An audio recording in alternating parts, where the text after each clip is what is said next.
Selamat siang, hari ini kita akan melakukan wawancara UMKM bersama narasumber kita kali ini. Silakan Mbak untuk memperkenalkan namanya. Nama saya Indah, alamat saya Keranggan Gang Tengah, nomor 4, Mojokerto. Kalau boleh tahu usahanya di bidang apa? Itu jual mie ayam. Didirikannya pada tahun berapa kalau boleh tahu? Sekitar 2014-an. Saya ini meneruskan usaha orang tua udah 5 tahun yang lalu. Kalau boleh tahu ini Mbak Indah, siapa saja yang mengelola usahanya Mbak Indah?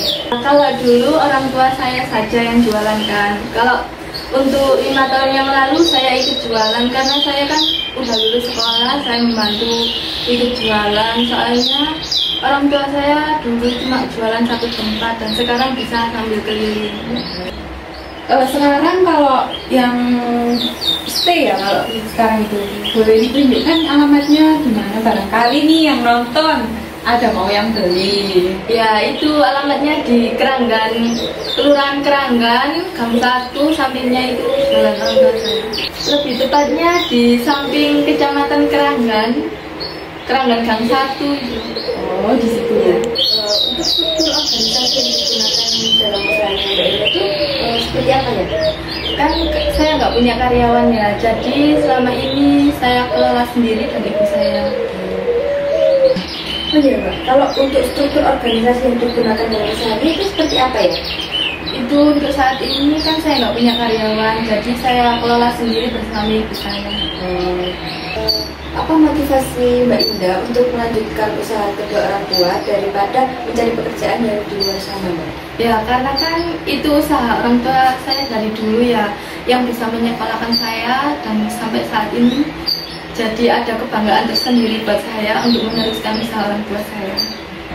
Untuk jam bukanya sendiri dari jam berapa sampai jam berapa? Biasanya saya buka dari jam 11 sampai jam 5 sore. Kalau misalnya libur gitu, setiap hari jualan kah atau gimana? Nah, 1 minggu ada libur hari Jumat. Tapi nih Mbak, misal kalau seandainya saya butuh nih pas Mbaknya libur, Mbak saya pesen mie ayam buat hari ini, siapnya gitu. Ya, biasanya bisa, orang-orang kalau pesan biasanya H-1 gitu. Itu sistemnya itu berarti saya misalnya WA gitu ya Mbaknya. Ya. Berarti Mbaknya nanti antar ke sana atau gimana? Kalau biasanya orang-orang kalau ada acara ya biasanya gerobaknya saya bawa ke rumah acaranya. Kalau untuk take away-nya? Kalau take away biasanya ya bisa dikasih styrofoam gitu, atau biasanya bawa tempat sendiri kan biasanya pakai kardus gitu, ada orang yang buat acara, buat syukuran atau apa gitu ya. Kalau boleh tahu Mbak, untuk penghasilan dari penjualan mie ayamnya sendiri itu berapa? Kalau sehari bisa nyampe 150 lebih lah. Terus kalau 1 bulan kotornya ya sekitar 4 jutaan. Untuk bersihnya dapat berapa biasanya? Biasanya ya 3 juta gitu. Kan beberapa tahun yang lalu itu ada itu ya, pandemi itu loh Mbak. Kan pada saat di posisi itu gimana Mbak jualannya?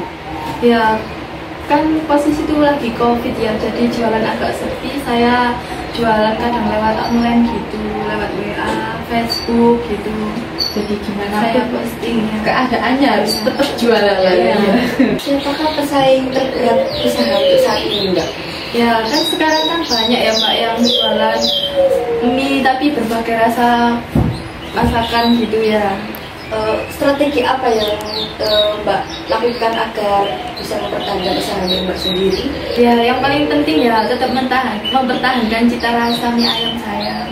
Kalau di tempat jualannya Mbaknya ada nggak Mbak? Apa itu varian-varian menunya? Kalau untuk saat ini masih jual mie ayam aja, tapi ada toppingnya, ada ceker, kepala, sama mie ayam bakso gitu. Kalau boleh tahu nih Mbak Indah, kan ada ya di luar itu pangsit sama mie ayam. Ya. Itu bedanya apa sih Mbak? Ya, Yang paling mendasar aja. Ya jelas bedanya dari topping. Kalau pangsit sih untuk topping ayamnya itu yang kering gitu. Kalau mie ayam kan ayam kecap gitu ya. Kalau menu yang paling favorit apa Mbak? Biasanya orang-orang itu pada suka mie ayam cekernya. Boleh dijelaskan sedikit Mbak untuk proses pembuatan mie ayamnya? Oh ya, kebetulan kan ini mie-nya ini saya produksi sendiri ya. Biasanya itu bapak saya yang giling sendiri gitu di rumah, jadi nggak beli di luar gitu.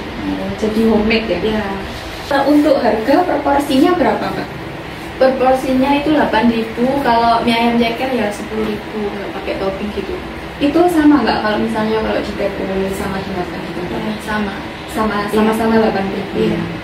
Ada kemungkinan kenaikan harga nggak Mbak kira-kira untuk beberapa waktu ke depan mungkin? Kalau untuk saat ini belum, tapi biasanya saya menaikkan harga itu yang dulu kan 7.000. Jadi 8.000 gitu pas waktu hari raya gitu kan, soalnya bahan-bahan kan naik kalau waktu hari raya gitu, baru bisa menaikkan harga. Soalnya saya ini kan jualan di kampung ya, jadi nggak bisa langsung naik gitu harganya. Bagaimana pemasaran untuk memasarkan produknya Mbak Indah tersebut? Ya, saya jualan di tempat dan bapak saya jualan keliling gitu. Sama kan biasanya saya update di WA, Facebook gitu. Jadi menerima pesanan juga by WA gitu ya Mbak ya? Oke. Kira-kira sampai mana nih penjualan produk saat ini? Kalau saat ini masih di area Mojokerto aja. Menurut Mbak nih, dari banyaknya strategi yang udah Mbak lakukan untuk pemasaran produknya Mbak Indah, menurut Mbak Indah strategi manakah yang paling efektif dan paling menarik banyak pelanggan? Ya dari mulut ke mulut, kalau biasanya orang habis beli gitu, besoknya kembali bawa temennya gitu. Itu sih yang menurut saya paling efektif. Berarti lebih enakan pakai mulut. Iya, soalnya kan biasanya orang-orang cerita, oh di sini loh enak, oh di sana loh enak gitu kan ya. Jadi kan orang-orang biasanya nyoba gitu loh. Iya, penasaran. Apa yang menjadi kendalanya Mbak dalam melakukan strategi pemasaran? Kayak misalnya kelemahan pemasarannya itu loh Mbak. Oh ya, untuk saat ini kelemahannya saya belum bisa daftar di aplikasi kayak Gojek, Grab gitu kan, sekarang kan banyak ya yang menggunakan gitu ya. Saya belum bisa daftar soalnya ribet. Ribetnya ini Mbak, kalau boleh tahu kenapa? Ya, ngisi data-datanya itu loh terlalu banyak. Jadi kalau misalkan saya daftar kan nanti bisa omsetnya bisa naik. Soalnya kan banyak orang-orang yang kalau mager datang ke jualan saya gitu kan, bisa pesen lewat online. Jadi masalahnya Mbak Indah ini kesulitan buat login ngisi data-datanya di Gojek gitu ya. Jadi itu menjadi kendalanya Mbak Indah. Kalaupun nih seandainya ada yang membantu masukin di Gojek, itu gimana Mbak? Ya saya ya boleh saja. Malah berterima kasih. Oh, ya. Bisa menaikkan omsetnya juga. Ya. Mbak Indah nih, apakah sudah puas untuk pencapaian saat ini?